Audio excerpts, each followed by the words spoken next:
هره ګړۍ د افغانستان له ګوټ ګوټ څخه تازه او کره خبرونه وڅارئ. له امنیتي او سیاسي بدلون نیولې تر ټولنیزو، کلتوري او اقتصادي مسایلو پورې موږ یې بې پرې او متوازن تر تاسو رسوو. هره ګړۍ له کندوز راډیو څخه.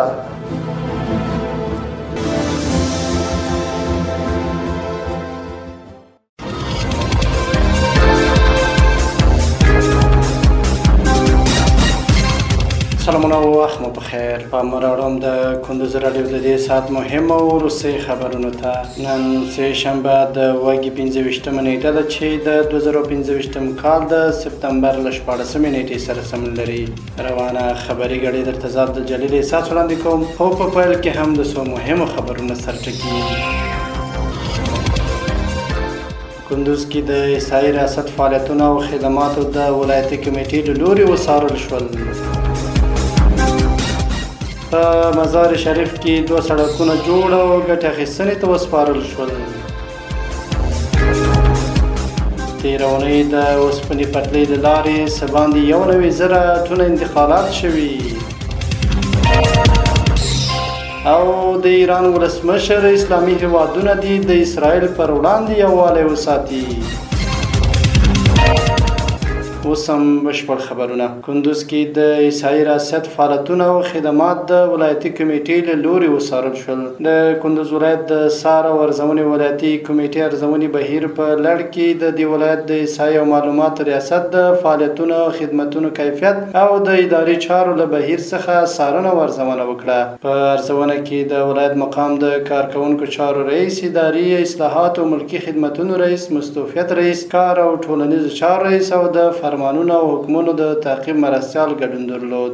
د عیسائی ریاست اړوند کاري پلانونه، راپورونه، اداري مراسلات او مالي اسناد له نږدې وکتل شول. یاده کمیټه د ولایت ټول ریاستونه او ادارې تر څار او ارزونې لاندې نیسي ترڅو د خدماتو کیفیت لوړ او اداري بهیر لا معیاري شي.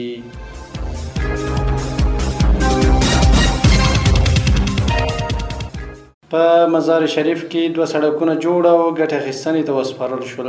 دا پروژه د بلخ والي محمد یوسف وفا په لارښوونه او د ښاروال حافظ عبدالرحمن احمد په هڅه د ښاروالۍ لخوا د ملګرو ملتونو د پروژې خدمتونو دفتر په همکارۍ د 2 میلیون افغانیو په ارزښت عملي شوې ده. په پروژه کې د باغ حضور سړک او د کبابیانو فرعي سړک چې 200 متره اوږدوالی او 15.8 متره سور لري کانکریټ کړل شوی دی. همداراز د 190 مترو پلو لارو موزاییک کاری، د اوسپنیزو پلچکونو جوړول او د کانالونو جوړول هم شامل وو. مسؤلین وایي له دې پروژې سره به د تګ راتګ ګڼې ستونزې حل شي او په ژمي کې د خټو او په نورو فصلونو کې د خاورو ستونزې له منځه ولاړې شي.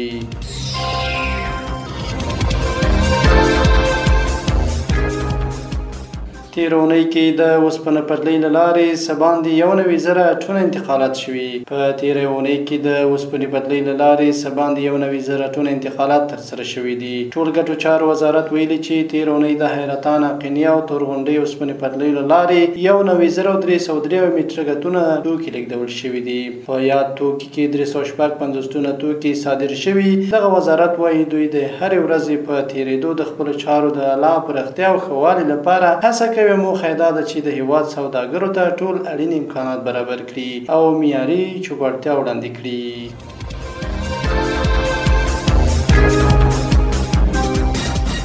او وروستۍ خبر دا چې د ایران ولسمشر اسلامي هیوادونه دي د اسرائیل پر وړاندې یووالی وساتي.